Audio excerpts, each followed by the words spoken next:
네, 여러분 안녕하십니까. 조용구의 트렌드 핫 이슈입니다. 자, 이곳저곳에서 꽃봉오리들이 막 터지면서 우리의 마음을 설레이게 하는 요즘입니다. 자, 오늘 트렌드 핫 이슈 여러분들 설레일 수 있는 좋은 소식 가지고 함께 시작하겠습니다.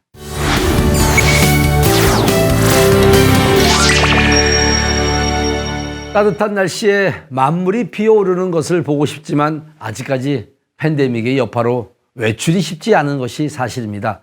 하지만 1년에 한 번 오는 봄을 놓칠 수가 없죠. 거리두기를 하면서도 내 집 마당 한가운데에서 편히 쉬면서 봄을 만끽할 수 있는 방법이 있다고 하는데 저 조영구도 너무 궁금합니다. 여러분 함께 보시죠. 코로나19로 인해 벌써 2번의 봄을 놓친 사람들. 그래도 꽃은 피어납니다. 올해에는 아름다운 봄을 즐겨보면 어떨까요? 바로 이분이 그 방법을 알고 있다는데요. 안녕하세요. 어서 오십시오. 그 봄을 즐길 수 있는 방법이 있다고 해서 찾아왔어요. 아, 예, 저기 있으니까 한번 보시죠. 이게 뭔가요? 이동식 원두막입니다. 요즘에 고정식이 아닌 이동할 수 있는 그런 원두막이면서 또 조립이 용이한 그런 원두막이고 재질이 스텐과 알루미늄을 가지고 제작한 것이라 가지고 반영구적인 원두막이라고 보시면 됩니다. 원하는 장소라면 어디든 설치할 수 있다는 이동식 원두막. 분리하거나 조립할 수 있도록 스테인리스와 알루미늄을 이용해 원두막을 제작했다는데요. 파이프 연결 부위가 기존 타사나 이런 부분보다 강하게 돼 있어요. 핀 방식이 아닌 클램프 방식으로 돼 있어서 연결 부위가 일반 부위보다 더 강력합니다. 그리고 위에 지붕을 연결 부위가 스프링으로 돼 있어서 항상 고탄력을 유지를 하고 있습니다. 분리하거나 다시 재체결할 적에 용이하게 돼 있어요. 바람에 또 가장 강력하게 견디게 돼 있습니다. 또 여기 파라솔을 연결 부위를 보시면은 이 스텐 재질로 이렇게 클램프 방식으로 체결을 하도록 해놨어요. 모든 그 4면, 5면, 6면 뭐 원하는 면에 모든 이 클램프를 다 장착을 하도록 되어 있습니다. 파라솔을 용이하게 다 꼽을 수도, 지붕 대신에 파라솔을 꼽을 수도 있습니다. 아무리 경고해도 설치나 분리가 쉽지 않으면 무용지물. 그래서 실제로 원두막을 어떻게 설치하는지 과정을 살펴봤습니다.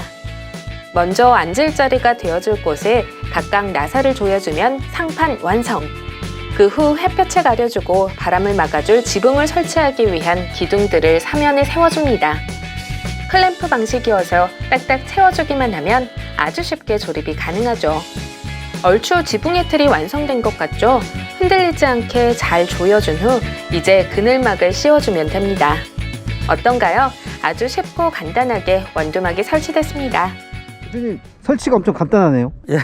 예, 이거는 조립하는 게 몇 개 없으니까 간단하게 조립이 가능합니다. 캠핑 쪽이든 뭐 다른 이동해서 이걸 설치하고 싶으신 분들은 뭐 어디든 그러고 야외 찻집이라든가 전원주택 아니면은 주말 농장 같은 이런 곳에 사용을 했다가 또 이동해가 딴 데도 쓰고 그리고 놀러 갈 때만 쓰는 게 아니고 놀러 갈 때 또 쓰고 다시 가져와 집에도 쓰고 뭐 마루에도 쓰고 침대로도 사용을 하고 그렇게 합니다. 일단 뭐 녹이 슬지 않고 시원하니까 뭐 여름철에 뭐 대자리 깔고 이렇게 자면은 상당히 시원해요. 뭐 에어컨 필요가 없습니다. 천막 지붕은 방수와 안막 재질로 햇빛과 방수성에 초점을 두었고 특히 부식에 탁월한 알루미늄 재질로 상판을 만들어 가볍고 견고하게 사용할 수 있습니다. 뿐만 아니라 결합형 다리에는 높이 조절 접지구가 있기 때문에 불균형한 지형에서도 수평으로 설치할 수 있다고요. 이 제품은 기본 제품과 조금 틀리는 게 이거는 이제 그 좌탁식 탁자형으로 사용을 하다가 평상으로 사용을 할 수 있는 그런 장점이 있습니다. 통풍형의 장점은 밑에 통풍이 딴 것보다 많고 그 흙이라든가 물을 밑으로 흘려내리는 청소가 용이한 방식. 이러한 조립식 원두막은 다양한 장점으로 특허를 취득하기도 했는데요. 전라도 쪽에 그 광주 그 전시장에서 한번 했는데 해수욕장에서 필요로 하다는 얘기를 들었었어요. 해수욕장 같은 경우에는 모래가 위에서 청소하기가 좀 곤란한 그런 게 있어서 그거를 이제 생각을 하다가 이렇게 개발하게 됐었어요. 저희들 같은 제품은 여기 이제 무게가 어느 정도 갖고 있어야 이 제품이. 그래서 바람에 견딥니다. 그래서 해수욕장 같은 경우에 그냥 설치를 해도 바람에도 견디고 위에 모래가 있어도 청소도 바로 내려가는 다 흘러내려가는 방식. 제품을 사용하다가 파손되어도 전체 교체가 아닌 파트별, 부품별 교체가 가능해 유지보수 비용 면에서 절감 효과가 뛰어납니다. 부득이하게 폐기 처분해야 할 땐 재활용이 가능하기 때문에 친환경 제품으로 주목을 받고 있습니다. 지금 하고 있는 원두막을 좀 더 업그레이드 시키고자 지금도 계속 업그레이드 중에 있습니다. 지금 좀 더 편리하고 무게를 지금 좀 가볍게 하고 높이 조정을 원활하게 할 수 있는 걸 지금 연구를 하고 개발을 하고 있는 중입니다. 계속 우리가 전시를 하면서 애로사항들을 우리가 이제 섭렵을 해가 새로운 아이템을 좀 더 접목을 시키는 걸 작업을 지금도 진행 중에 있고 지금도 하고 있어요. 항상 노력하고 소비자들이 좀 힐링이 될 수 있는 그런 공간들을 만들 수 있는 그런 기업이 되고자 노력하고 있습니다. 화제의 조립식 원두막. 다양한 야외 공간에서 연출이 가능한 만큼 새로운 레저 문화 패러다임을 만들어 나가길 기대하겠습니다.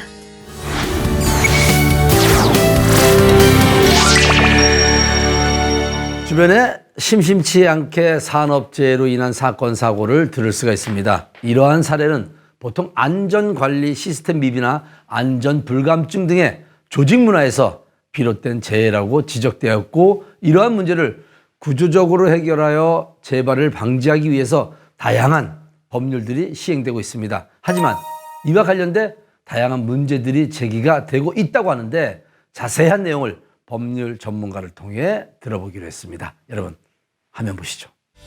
광주 아파트 공사 현장 붕괴 사고, 경기도 양주의 채석장 매몰 사고 등과 같이 언론에서 중대재해를 종종 접하곤 합니다.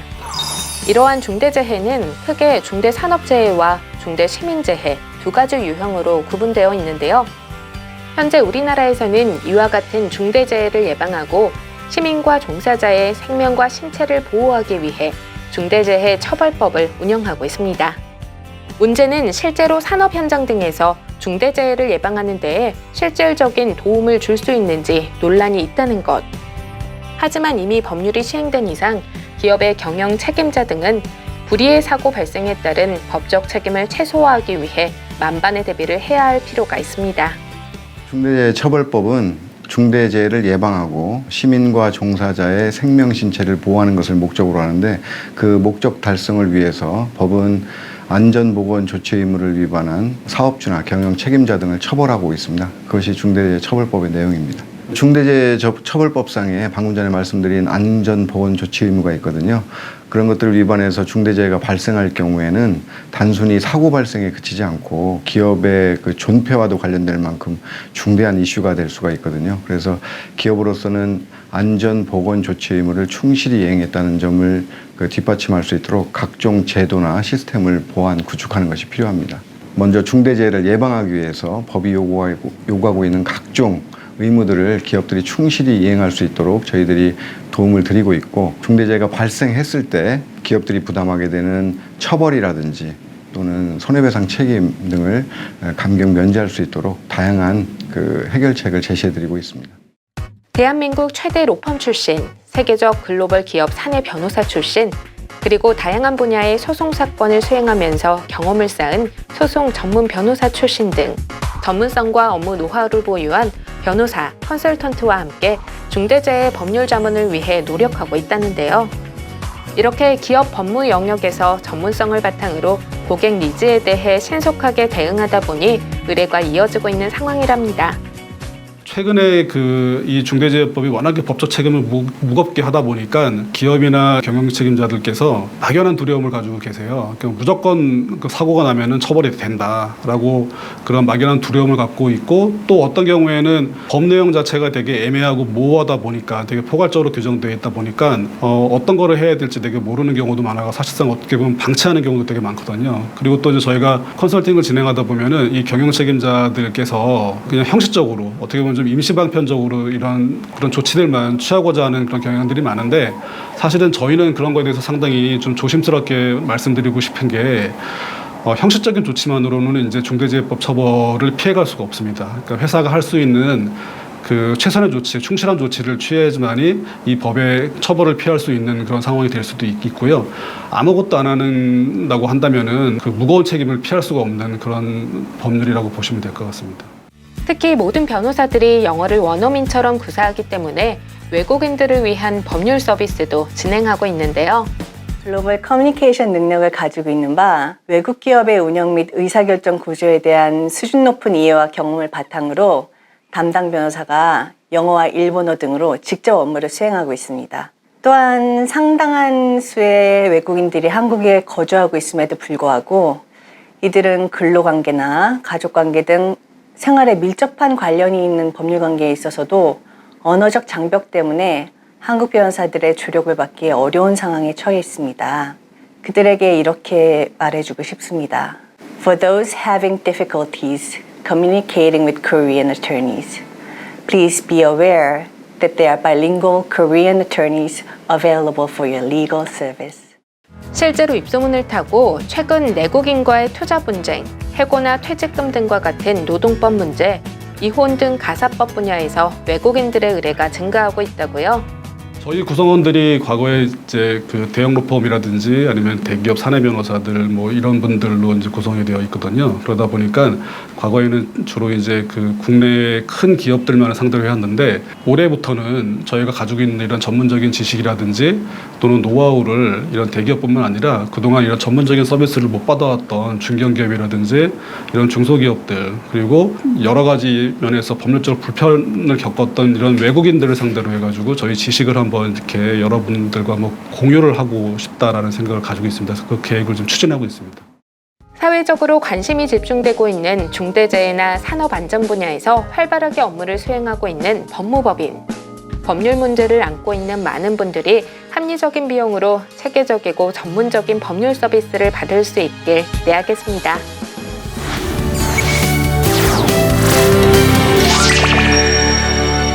앞으로 발전 가능성이 있는 부동산을 중점적으로 살기 좋은 공간을 만들어 나가는 사람들이 있습니다. 바로 부동산 개발사들인데 부동산 개발사란 무엇인지 이들이 하는 역할에 대해서 자세히 알아보는 시간을 트렌드 핫이슈에서 마련했습니다.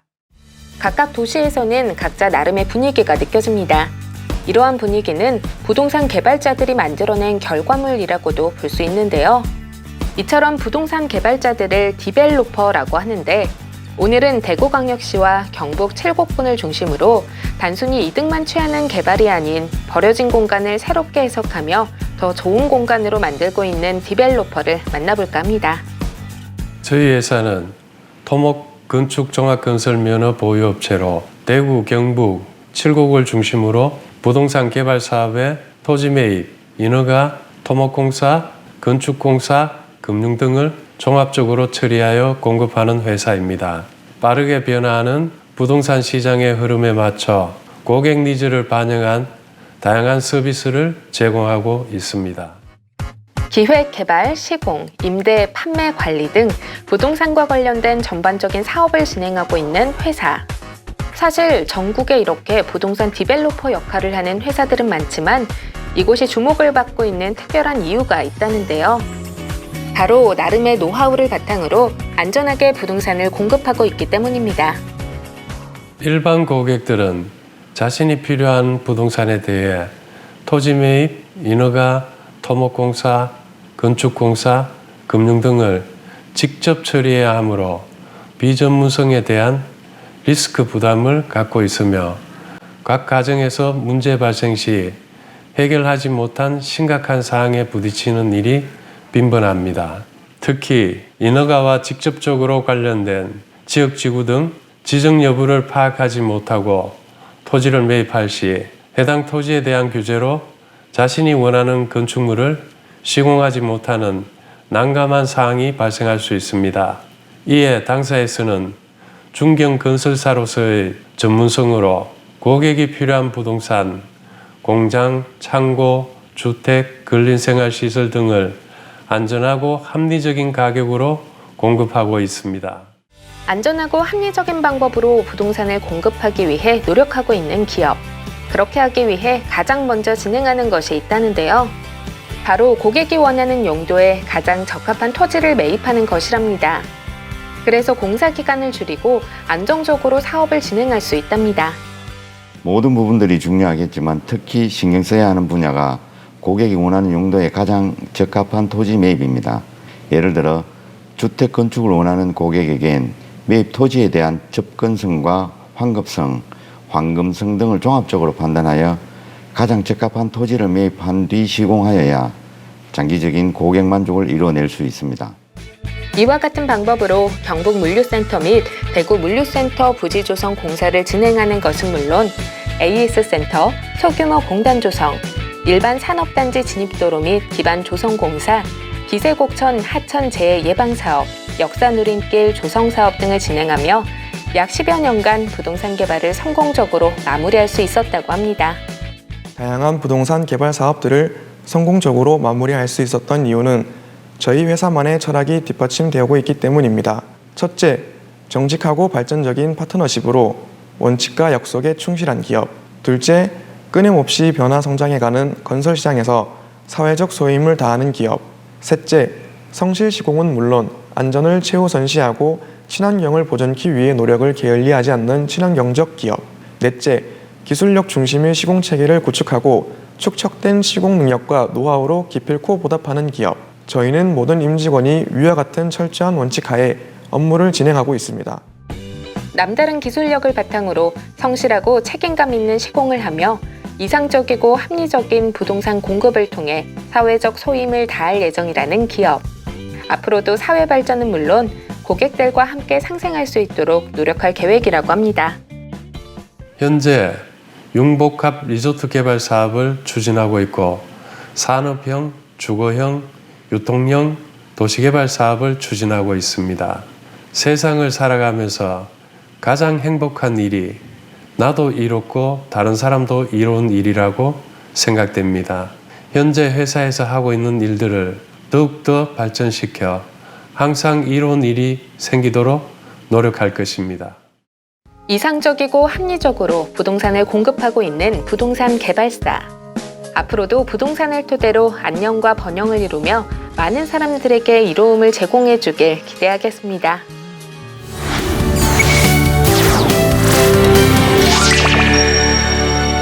자, 층간소음 정말 사회적인 큰 문제입니다. 더 중요한 것은 이웃 간의 다툼이 너무나 많이 일어나서 정말 상상도 못한 그런 사고들이 또 발생해서 우리들의 마음을 아프게 하는데, 자, 그런데 사회 문제로 확산되고 있는 이 층간소음을 해결하기 위한 방법들이 등장했다고 합니다. 어떤 방법인지 여러분 함께 보시죠. 아파트 사는 입주민이라면 층간소음을 직접적으로나 간접적으로 경험해 보셨을 겁니다. 환경부 국가소음 정보 시스템에 따르면 2019년 26,257건 접수됐던 층간소음 상담 건수는 2020년 42,250건, 2021년 46,596건으로 2년 연속 증가했으며 앞으로도 점차 늘어날 것으로 예상되는 상황. 이에 국토교통부가 층간소음 문제를 원천적으로 방지하기 위해 바닥 충격음 사후 확인 제도를 만들어 시행을 앞두고 있습니다. 그럼에도 불구하고 경량 기포 콘크리트를 적용하는 현재 건설 방식은 층간소음을 완전히 줄일 수 없고 정부 기준에 맞게 소음을 줄이려면 바닥의 두께를 늘려야 하는데 아파트 층고가 좁아지는 문제가 발생할 수 있다고 합니다. 이에 층간소음은 줄이고 건설 방식의 편의성을 더한 회사가 등장하며 화제가 되고 있습니다. 일반 기포 콘크리트에 EVA를 이제 혼합해서 이제 수질 몰타를 일체형으로 타설을 하는 방식입니다. 대부분 이제 아파트, 오피스텔, 빌라, 그러니까 주거 형태의 이제 바닥들은 거의 다 시공을 하고 있습니다. 일단 열에 강하고 다른 외부적인 압에도 강하기 때문에 거의 영구적인 성능을 보장하고 있습니다. 보통 아파트 바닥의 경우 일반 구조인 경량 기포 방식을 시공하고 완충제를 더하는 방식으로 건축하고 있는데요. 문제는 방식 특성상 기포층이 발생하여 시간이 지나면 수축되면서 부피가 줄어들고 틈이 발생합니다. 그로 인해 생긴 틈 사이로 바닥 충격음이 진동하면서 공진 현상을 일으켜 오히려 층간소음을 키우는 역효과를 나타냅니다. 이에 전문 시공업체는 EVA를 더하여 수지 몰탈 방식을 개발하게 됐다고 합니다. 당연히 1차적으로는 층간 소음을 이제 해소하는데 제일 큰 성능을 보일 수 있겠고요. 뭐 애들 뛰는 소리, 그러니까 이런 중량 충격음이 이제 사람들이 되게 스트레스로 크게 유발을 되는데 이런 부분들이 1차적인 그 충격뿐만 아니라 그 바닥 내에서 울림 현상, 그러니까 쉽게 말해서 그 안에 공간이 있으면 울리게 되거든요. 그런 공진 현상을 유발할 수 있는 공기층이 아예 거의 해소가 되다 보니까 그런 2차적인 울림 또한 저희는 다 막아줄 수 있다고 저는 성능을 보장하고 있습니다. 회사에서 개발한 수질 몰탈의 경우 일반적인 경량기포 콘크리트와 중량에서도 큰 차이를 보인다고 하는데요. 수질 몰탈로 인해 2배가량 중량이 더해져 공진 현상을 최소화하고 바닥층을 더 강하게 잡아준답니다. 일단 이거는 뭐 사람마다 좀 견해 차이가 있을 수도 있는데 옛날 경량 기포 콘크리트 방식을 보시면 이제 공기층이 발생이 많이 되거든요. 근데 이 부분이 이제 공진 현상을 유발하는 제일 큰 취약점이라고 할 수 있습니다. 근데 저희 제품 같은 경우에는 공기방울이 생기지 않는 이유가 뭐냐면은 콘크리트로 직접 주입을 하는 방식이기 때문에 층간 소음을 이제 저감하는데 뭐 탁월한 성능만 있을 뿐만 아니라 약간 엠보싱 효과도 있고 그다음에 이제 직접적인 충격, 그다음에 2차적인 울림 현상까지 다 잡아줄 수 있는 성능을 가지고 있습니다. 시공 기간 같은 경우에는 뭐 전체적으로는 사실 비슷하고요. 이제 저희는 EV에 칩이 들어가고 다른 이제 혼화 첨가제가 들어가기 때문에 이제 양생되는 과정에서는 조금 뭐 일반 경량 기포 방식보다는 양생되는 시간은 좀 줄일 수 있다. 그렇게 알고 계시면 될 것 같네요. 층간 소음을 획기적으로 줄이고 입주 후에도 제 성능을 내는 저감 시공법. 조금 더 자세한 이야기 스튜디오에서 나눠보겠습니다.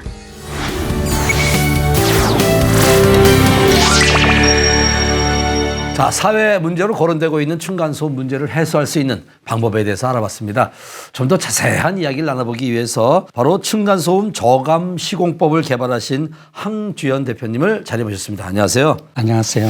대표님 일단 이거 층간소음을 해결하는 정말 방법을 이렇게 제시해 주셔서 정말 우리 많은 분들의 도움이 될 텐데 어떤 회사인지 소개 좀 부탁드리겠습니다. 저는 88년도 단열 공사업으로 출발하는 전문업으로 출발한 회사인데 네. 2006년도에 국토부에서 층간소음 관련 규정을 정했어요. 그 쉽게 해서 경량 충격업, 중량 충격업이라고 법규를 정하면서 기술 개발을 하게 됐는데 2007년도 특허 1호부터 해서 오늘날까지 특허를 5개 구조를 취득을 하였고 네. 또 층간소음에 관련해 가지고 그간의 문제점, 이 문제점을 해소하기 위해서 나름 열심히 노력을 하는 결과 최근에는 아주 획기적인 제품을 개발하게 됐습니다. 최근에. 획기적인 제품을 최근에 만들었다고 하는데 어때요? 그 획기적인 제품은 정말 어느 정도의 효과가 있나요? 자, 우리 국토부에서는 47대11. 네. 이제 데시벨을 이야기하는데 47데시벨이면 아랫집에서 아무 소리를 감지하지 못한다. 그래서 나라가 국토부가 47데시벨만 충족될 수 있도록 유도를 하고 관리 감독을 했었어요. 그거 했는데 저희들 제품 같은 경우는 39가 나왔으니까 8데시벨 이상 더 감쇄가 됐잖아요. 그죠? 저감할 수 있는 기술이 됐잖아요. 정말 고생 많이 하셨습니다. 감사합니다.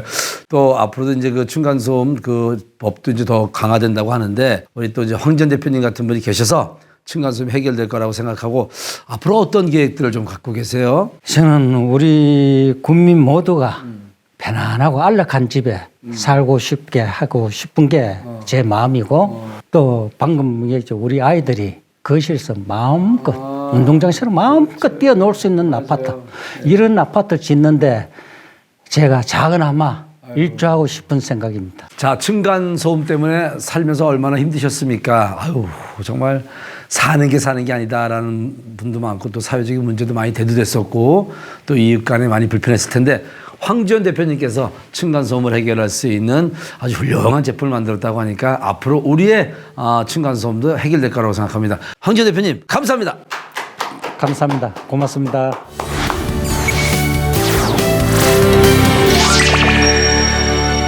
시간이 지나면 모든 것이 노후가 됩니다. 노후화된 것들은 기존보다 값어치가 떨어지기 마련인데 집은 예외입니다. 낡은 건물들을 철거하고 효율성 높게 다시 건축하는 재개발 아파트는 비교적 합리적인 금액으로 집을 구매할 수가 있고요. 미래 가치 또한 높아져서 눈여겨보시는 분들이 참 많습니다.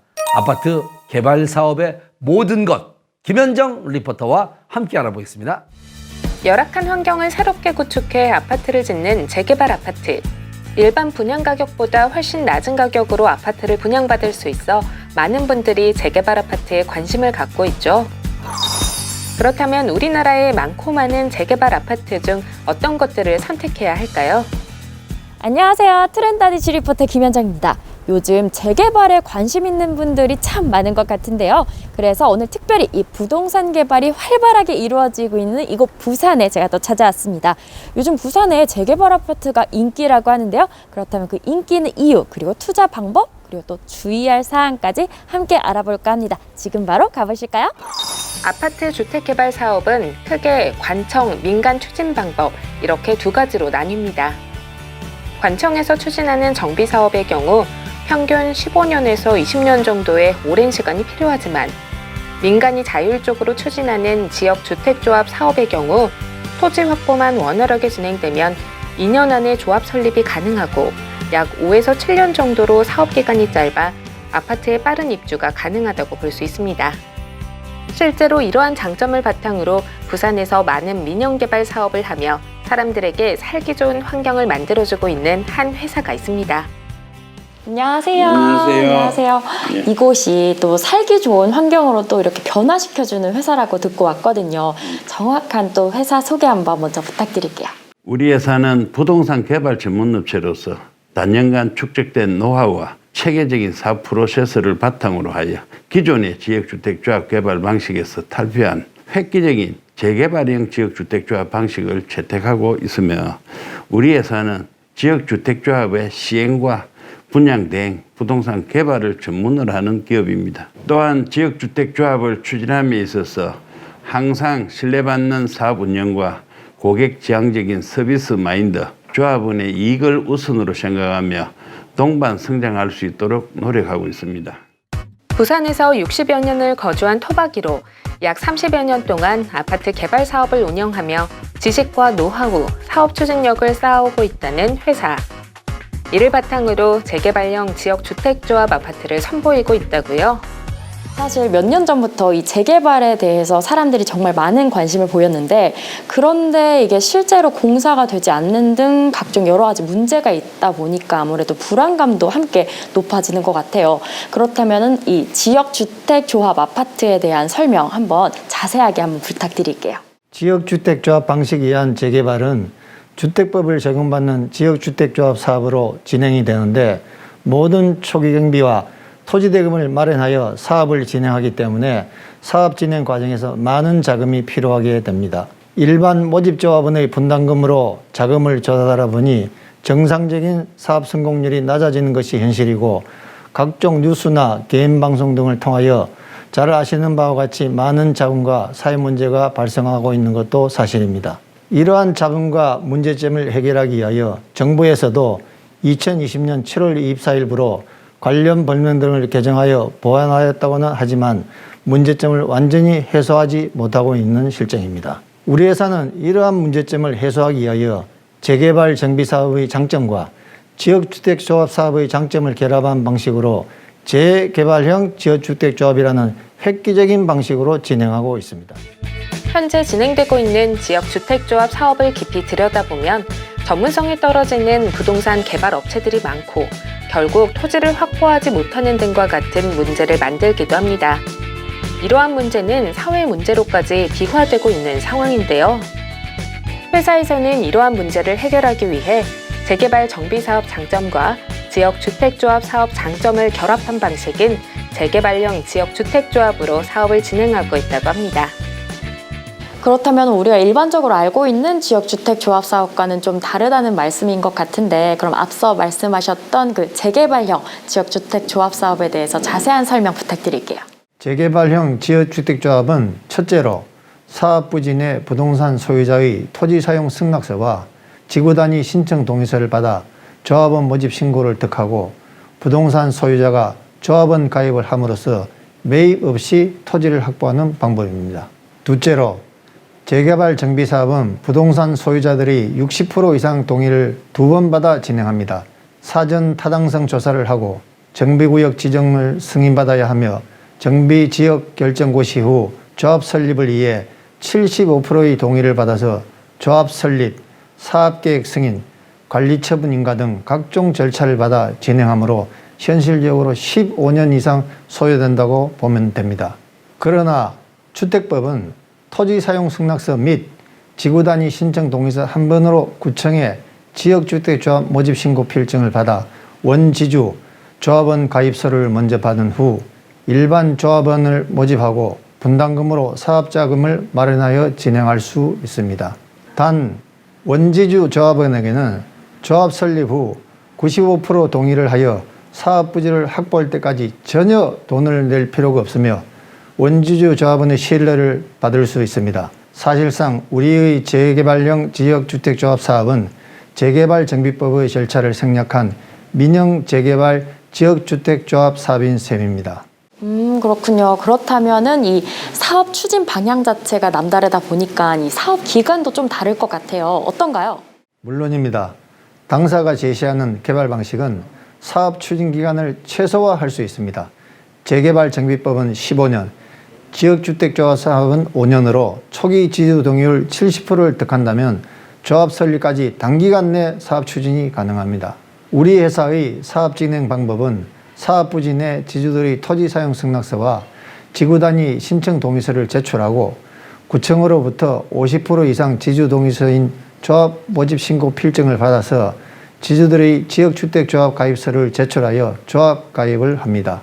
그리고 이 과정에서 주택법상 조합원 자격이 안 되는 부동산 소유자의 경우에는 관할 관청에 조합 설립 신청일 전 조합원 자격의 법적 요건을 충족하도록 일반 모집조합원이 납부한 분담금으로 미자격자 부동산을 현실화 금액으로 지급하고 소유권 이전을 하여 사업부지 15%를 확보하고 무자격자가 유자격자로 전환되어 조합 설립 신청하며 무자격자가 유자격자로 전환 접수하게 됩니다. 또 이 과정에서 소유권 이전 대상이 되는 지주들에게는 토지 보상 가격을 현실화된 금액으로 하되 2억 원 이하의 현실화 금액에 대해 30% 내외의 권리가를 보장함으로써 공정성과 형평성을 반영합니다. 그렇게 하여 조합 설립 신청 후 자격 심사를 거쳐 주택조합 설립 인가를 받게 되면 본 사업은 정상적인 궤도에 올라 사업의 80% 이상 성공이 가능하다고 볼 수 있습니다. 재개발형 지역주택의 사업 진행 절차는 크게 조합원 모집 후 조합 설립, 사업계획 승인, 아파트 착공, 준공으로 진행되는데요. 약 5년 정도의 시간이 소요되는 것으로 알려져 있습니다. 그렇다면은 이 사업이 잘 되기 위해서는 일단은 토지 확보가 정말 중요할 것 같은데요. 이 지주님들이 아무래도 조합원이 되다 보면은 토지 확보율도 높아지고 그러면 사업 성공률도 덩달아서 높아지겠네요? 그렇습니다. 원지주가 조합원으로 가입하면 토지가 확보되는 것이고 토지 확보율이 높을수록 사업 성공률을 높이는 지름길이 됩니다. 관청에서 추진하는 사업의 경우 보통 사업 부지 내 부동산 소유자에게 감정가액을 기준으로 보상해주지만 재개발형 지역주택조합 사업의 경우 부동산 소유자에게 추가 분담금이 없는 확정가액으로 원가 공급을 하고 있습니다. 부동산 과표를 현실화한 금액으로 조합에서 소유권을 이전하는 대신 현실화 총액의 토지가액, 직간접 공사비, 사업비용 등을 산정하기 때문이죠. 단 일반 모집 조합원의 경우 추가 비용이 발생하면 추가 분담금은 부담해야겠죠. 대신 사업이 빨리 진행되므로 원지주 조합원과 일반 모집 조합원이 서로 윈윈할 수 있습니다. 이 부산에서 정말 오랜 시간 동안 재개발 사업을 하셨잖아요. 그러다 보니 좀 남다른 사업 노하우가 있을 것 같아요. 어떤가요? 당사는 재개발 정비 사업 방식의 안정성과 수익성 보장이라는 장점을 그대로 활용하고 주택법상 지역주택조합의 인허가 과정의 단순화로 사업기간의 단축, 재단 증식을 보장하는 장점들을 모두 채택하고 있습니다. 그리고 우리 회사가 추진하는 사업계획 지역은 7,700여 세대 아파트를 건축하는 초대단지 개발 사업이므로 시공사는 국내 5대 메이저 시공사로 선정할 계획입니다. 여기에 추가하여 미래의 첨단 기술을 도입한 아파트로 주거 영역을 넘어 문화를 향유하는 트렌드에 발맞춘 4세대 명품 아파트를 구상하고 있습니다.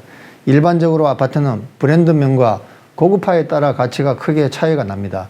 당사는 브랜드명과 고급화된 아파트를 공급하여 가치를 극대화하여 조합원들에게 환원하여 드리겠습니다. 이렇게 차별화된 개발 방식으로 약 20여 년 동안 19곳에서 재개발 사업을 추진했다는데요. 이미 8곳은 사업이 완료돼 사람들의 편안한 안식처가 되어주고 있으며 11곳은 해당 부지에서 활발하게 사업이 진행되고 있답니다. 이렇게 오늘 하루 동안 이렇게 인터뷰를 하고도 말씀을 쭉 들어보니까요. 정말 좀 남들과는 또 차별화된 그런 사업 전략을 또 갖고 계신 것 같아요. 앞으로 또 어떤 비전과 또 계획이 있는지 마지막으로 한 말씀 부탁드릴게요.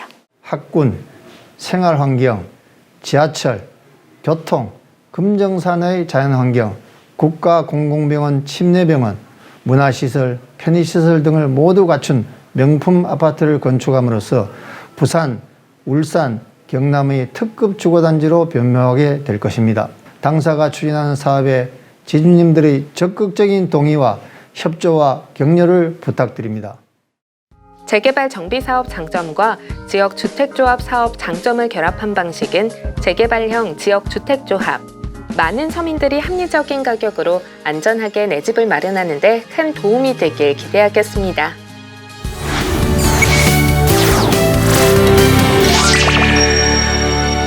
경기가 불안한 요즘 같은 상황 속에서 기업을 운영하는 것은 결코 쉬운 일이 아닙니다.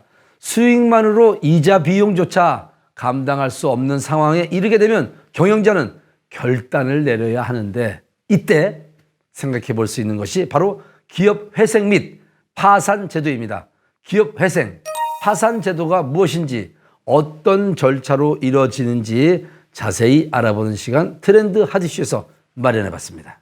코로나19로 많은 기업이 경영난을 겪고 있습니다. 그런데도 작년 한 해 회생 절차를 신청한 기업 수는 최근 3년 동안 최소치를 기록한 것으로 나타났다는데요. 이유가 뭘까요? 파산 회생 분야를 전문으로 서비스를 제공하고 있는 법률 전문가에게 자세한 정보를 알아봤습니다. 코로나로 피해를 입은 기업에게 정부에서 지금까지 대출 만기 유예 조치를 해왔기 때문에 최근에 법원에 접수된 회생 파산 신청 사건이 줄어든 것으로 보입니다. 유예 조치가 끝나면 회생과 파산 절차를 밟는 기업이 증가할 것으로 전망됩니다.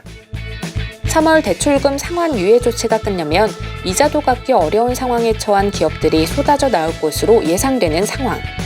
이러한 기업들을 비롯해 개인 사업자의 경우에도 사업 규모나 부채 금액이 크면 결국 파산이나 회생을 신청해야만 하는데요.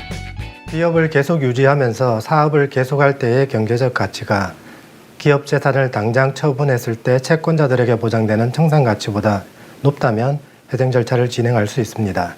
반대로 기업을 계속 유지하는 것보다 청산하는 것이 채권자들에게 더 유리하다고 판단된다면 파산 절차를 진행하는 것이 맞습니다. 기업 회생은 경제성이 있는 기업을 대상으로 하기 때문에 청산 가치보다 계속 기업 가치가 더 크다는 것이 법원의 조사 절차를 통해서 인정받아야 하고, 또 기업이 마련한 회생계획안을 채권자들이 동의해서 법원의 인가 결정을 받아야 회생계획에 따라 채권자들의 권리가 변경되거나 채무가 조정되어 기업이 회생할 수 있는 발판을 마련할 수 있게 되는 것입니다. 개인에 비해 기업의 경우 채무 규모도 크고 채권 관계도 복잡한 경우가 많습니다. 또한 여러 가지 전략적인 접근이 필요한 경우도 많은데요. 따라서 현실적으로 기업의 자체적인 진행은 불가능에 가깝기에 기업 회생에 특화된 전문가의 도움을 받아야 합니다. 회생 절차가 개시되면 가압류, 가처분, 강제집행 등 채권자들의 개별적인 권리 행사가 금지됩니다. 기업도 함부로 채무를 변제하거나 재산을 처분할 수 없게 되고, 기업의 기존 대표자가 관리인이 되어 법원의 감독 아래 기업을 경영할 수도 있게 됩니다. 법원의 회생 절차 개시 결정을 통해서 자금 압박에 시달리는 기업이 일시적으로 유동성을 확보하여 사업을 재정비할 수도 있습니다. 그 밖에도 회생 절차가 개시되면 채당금 제도를 이용해서 미지급된 임금을 지급할 수도 있게 되고, 수표가 지급 거절되어도 부정수표 단투법상 형사처벌을 면하는 효과도 있습니다. 이러한 특혜들은 기업이 사업을 계속할 수 있는 기반을 조성하고 채권자와 협상할 수 있는 무기가 되기도 합니다. 그렇다고 오로지 이러한 특혜만을 목적으로 하는 회생 신청은 법원에서 기각될 수도 있고, 부실 경영에 책임이 있는 기업 대표자는 회생 절차 진행에서 배제될 수도 있는 점을 주의할 필요가 있습니다. 그리고 회생을 신청하면 경우에 따라 낙인 효과로 인해 기업 신용도가 떨어지고 직원들이 이탈하거나 거래관계가 단절된다거나 운영자금 조달이 막혀 기업 경영이 더 어려워질 수도 있으므로 신중하게 결정할 필요가 있습니다. 기업 회생은 기업이 일시적인 상황으로 어려움에 처해 있거나 과도한 부채로 인한 것이라면 당장 기업을 해체하여 청산하는 것보다는 계속적으로 기업을 운영하여 채무를 변제하는 것이 채무자에게도 유리하고 기업에게도 재기의 기회를 줄 수 있기 때문에 사회 경제적으로 바람직하다고 볼 수 있습니다. 한편 회생 절차가 폐지될 위기인 경우나 부채 초과 상태에 놓여 있을 때는 기업 파산을 신청해야 하는데요. 법인이 지급불능이나 채무 초과 상태에 있다고 인정되면 법인 재산을 환가해서 채권자들의 우선순위와 채권액에 따라 공평하게 분배하는 절차를 말합니다. 그 후 파산 절차가 종결되고 법인이 소멸되면서 사실상 법인의 모든 채무도 소멸하는 효과가 발생하는 것입니다. 파산이 선고되는 경우에도 채권자들의 개별적인 권리 행사가 금지되고 법인의 거래처 같은 경우에는 매출 채권을 대손 처리할 수 있게 되는 점에서 거래처에 대한 배려 차원에서도 파산을 진행하는 것이 바람직한 경우도 있습니다. 그리고 가점 주주의 조세 부담을 줄이거나 아니면 기업 인수의 선행 절차로서 법인 파산 절차가 이용되기도 합니다. 회생 사건만 150건 이상 인가 결정을 받을 정도로 기업 회생 파산 분야에 특화되어 있는 법률사무소. 덕분에 기억에 남는 사례도 많다는데요. 회생 절차에 들어갔다가 회생이 폐지된 다음에 저를 찾아오신 분이 있었습니다. 무리하게 사업을 확장하면서 회생 절차에 들어갔으나 결국 회생 절차가 폐지되고 말았는데요. 제가 사건을 맡으면서 실현 가능한 자구 계획을 새로 마련하면서 회생 계획 인가 결정과 조기 졸업까지 받았습니다. 실패한 기업 회생을 다시 진행해서 인가 결정을 받았다는 점에서 기억에 남는 사건이었습니다. 변호사가 제시하는 절차를 그저 기업이 따르는 방식이 아닌 기업의 상호 소통을 통해 최적의 회생 전략을 제공하고 실무를 지원하고 있다고요. 기업 대표님들이 회생 신청의 골든타임을 놓쳐 회생에 실패하는 경우가 종종 있습니다. 회생 절차를 진행하는 데 필요한 법원 예납금을 납부하지 못할 정도로 회사 자금 사정이 좋지 못해서 회생 절차를 포기하시는 분이 많습니다. 그리고 기업이 회생 절차를 진행하기 위해서 비용과 시간을 들였다가 전문적인 조력을 받지 못하고 불평하시는 경우도 보았습니다. 앞으로 도산 전문 변호사로서 회생 파산 절차가 필요한 기업에게 다양한 단계에서 실질적인 도움을 신속하게 줄 수 있는 방안을 추진할 계획입니다. 기업을 운영하는 데 있어 어려움에 직면했다면 골든타임을 놓치지 마시고 법률 전문가와 함께 회생 전략을 찾아보시면 어떨까요?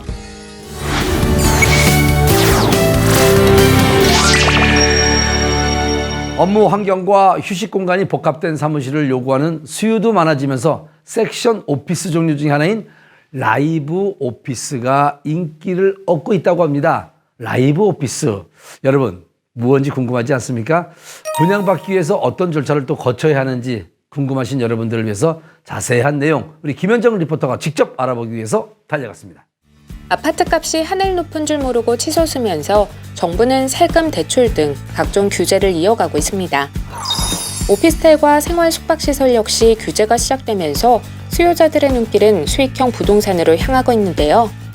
이러한 가운데 화제가 되고 있는 상품이 있다고 합니다. 안녕하세요. 트렌드아디시 리포터 김현정입니다. 최근에 1인 창업과 같은 소규모 사업의 열풍이 거세지면서요. 이 업무 공간을 쪼개서 분양받을 수 있는 섹션 오피스, 그중에서도 라이브 오피스에 대한 관심이 어마어마하다고 합니다. 그런데 오늘 저희와 함께 만나볼 이 라이브 오피스가요, 특히나 인기가 있다고 하는데요. 자, 그 이유가 무엇인지 저기 사람들이 벌써부터 모여 있어요. 한번 들어가 볼게요. 많은 사람들이 라이브 오피스 분양 정보를 알아보기 위해 사무소를 찾았습니다. 지금 상담받고 계셨는데 어떻게 알고 오신 거예요? 네, 저는 건대 앞에서 음악 작업을 하고 있는 작곡가인데 1인 오피스 이런 쪽으로 좀 많이 한다고 해서 관심이 있어서 찾아오게 되었습니다. 일단은 그 라이브 오피스가 그 오피스텔하고 틀리게 일단 건물 내에 그 사람들에 대한 그 상주하는 인원들이 많아서 일단은 굉장히 좋고요. 그리고 이제 그 프랜차이즈 라인에 위치하고 있어가지고 외부에서 유입되는 사람들도 뭐 굉장히 많을 것 같습니다. 그야말로 대세인 라이브 오피스에 대해 더욱 자세히 알아봐야겠습니다. 네, 안녕하세요. 안녕하세요. 요즘에 이 라이브 오피스에 대한 관심이 정말 뜨거운데요. 이 라이브 오피스 과연 어떤 것인지 자세한 설명 부탁드릴게요. 네, 라이브 오피스는 이제 오피스 내부에 휴식 공간을 따로 조성함으로 인해서 업무 공간에 이제 양질의 휴식을 취할 수 있는 신개념 이제 오피스라고 보시면 될 것 같고요. 최근에 이제 스타트업이라든지 동영상 크리에이터 분들이라든지 아니면 프리랜서 분들이 이제 증감으로 인해서 업무 공간 내에서 이제 양질의 휴식을 취하면서 업무의 효율성도 극대화시킬 수 있는 라이브 오피스가 각광받고 있다고 보시면 될 것 같습니다. 아, 그렇군요. 그렇다면은 우리가 일반적으로 보는 그 오피스텔과는 또 어떤 차이점이 있는 건가요? 일반적으로 오피스텔 같은 경우에서는 이제 준주택으로 들어가기 때문에 주택수에 이제 포함이 되다 보니까 이제 취득세라든지 아니면 종부세 같은 이제 영향을 이제 받을 수가 있다고 보시면 될 것 같고요. 준공장 같은 경우에서는 전매가 제한이 되다 보니까 전매를 할 수 없는 규제도 이제 받을 수 있다라고 이제 보면 되는데, 라이브 오피스 같은 경우에서는 이제 현행 법상 이제 오피스 업무 시설로 이제 들어가다 보니까 주택수에 포함이 되지 않아서 각종 세금 규제에 대해서 덜 영향을 받는다고 보시면 될 것 같고요. 전매 제한도 없다는 것이 장점이라고 보시면 될 것 같습니다. 또 오피스 내부에 휴식 공간을 더 강화시킨 상품이 라이브 오피스라고 보시면 될 것 같아요. 업무 공간과 휴식 공간을 함께 구성한 일체형 라이브 오피스. 그렇다면 다양한 라이브 오피스 중 어떤 것을 중점적으로 둘러봐야 할까요? 이곳이 라이브 오피스 중에 특히나 인기가 많은 것 같은데요. 그 이유가 무엇일까요? 10평대부터 소형 평수도 공급이 됐고, 그 다음에 40평대 위주의 이제 중대형 평수 위주로도 이제 공급이 되었기 때문에 다양한 평수로 하여금 다양한 수요 계층을 확보할 수 있는 게 경쟁력이라고 이제 보시면 될 것 같고요. 또한 타워 섹션 오피스와는 다르게 상업 시설이 많이 이제 확보되어 있는 게 경쟁력이 보시면 될 것 같은데요. 지하 1층부터 지상 6층까지 80여 개의 점포가 들어가기 때문에 건물 내에서 근무하고 계시는 근로자분들이 다양한 편의 시설을 활용할 수 있다는 게 가장 큰 장점이라고 보시면 될 것 같습니다. 오피스 약 51%, 상가 약 58%라는 높은 전용률을 갖추고 있는 건물. 주차장부터 상업시설, 교육 연구시설, 라이브 오피스 등 다양한 공간으로 구성될 예정이라는데요. 어떤 기업들이 좀 입주하면 좋을지 추천 부탁드릴게요. 1층 같은 경우에는 카페라든지 아니면 이제 디럭스토어라든지 아니면 편의점이라든지 대형 프랜차이즈가 입점이 되면 가장 좋으실 것 같고요. 그 다음에 건물 내 같은 경우에는 병원용 엘리베이터가 이제 들어가기 때문에 병의원 시설 또한 들어오게 이제 용이하다라고 이제 보시면 될 것 같습니다. 또한 업무 시설 내에 근로하고 계시는 이제 사무실로 근로하고 계시는 분들이 계시기 때문에 그분들을 대상으로 회계사 사무실이라든지 아니면은 세무사 사무실이라든지 이러한 업종도 추천해 드리는 바입니다. 특히 라이브 오피스는 자투리 공간까지 알뜰하게 사용할 수 있도록 설계되어 있기 때문에 사무실 활용도가 높습니다. 진짜 열심히 둘러보고 계시던데 오늘 하루 구경해 보시니까 어떠셨어요? 네, 그 업무뿐 아니라 휴식도 가능한 구조다 보니까요. 일반 공용 오피스보다는 훨씬 더 인기가 있겠다라고 판단이 됐어요. 당연히 그 아래에 있는 상업시설도 충분히 경쟁력이 있겠다 싶어서 계약을 결정하게 되었습니다. 여러분 어떻게 보셨을까요? 워낙 수요층이 풍부하다 보니까 더욱더 인기가 많은 이 라이브 오피스의 매력을 저와 함께 살펴보셨는데요. 나에게 맞는 상품인지 꼼꼼히 확인하시는 거 잊지 마세요. 단순히 사무 공간을 제공하는 것에서 벗어나 양질의 휴식을 취할 수 있는 옵션을 추가한 라이브 오피스. 1인 기업, 스타트업, 프리랜서 등 중소형 규모의 기업 수가 증가하며 라이브 오피스 시장은 더욱 활성화될 것이라 기대됩니다.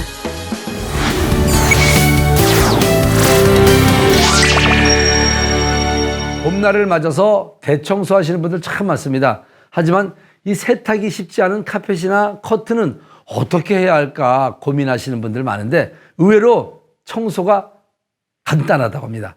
카펫 같은 경우는 러그에 이제 굵은 소금을 뿌리고 손으로 막 문지른 다음에 진공 청소기를 이용해서 오염물질을 빨아들이면 먼지도 없애지고 살균 효과까지 볼 수 있다고 하고요. 커튼은요, 분무기에다 이제 이렇게 물을 막 뿌린 후에 스타킹을 이렇게 페트병에다 씌웁니다. 그리고 이렇게 쓸어내리면 손쉽게 먼지를 제거할 수 있다고 하니까 한번 시도해 보시고 집안 분위기를 맑게 환기하면 좋을 것 같습니다. 오늘 조용구의 트렌드 아디씨는 여기까지입니다.